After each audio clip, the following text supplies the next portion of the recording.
Le coup de force du gouvernement camerounais sur le corridor Douala-Djamena, précisément à Méganga, pour lever le blocage qui était imposé par des camionneurs, suffira-t-il à désamorcer les tensions aux origines connues que vivent les transporteurs sur cet axe depuis Belle Lurette? Quand tu arrives au contrôle, si ton dossier est complet, on prend le dossier, on jette dans la cabine. Celui qui vient, qui n'a même pas la visite technique et qui a mis quelque chose dans le dossier, c'est là où on le libère, il part. Le problème de fond, les tracasseries routières dénoncées depuis des années par des camionneurs auxquels s'ajoute le piteux état de la route.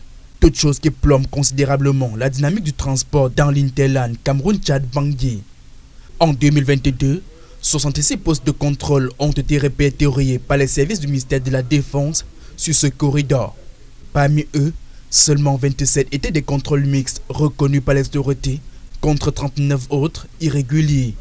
Des années après, la situation ne s'est pas améliorée, entretenant par la même occasion des poches de corruption et de rançonnement.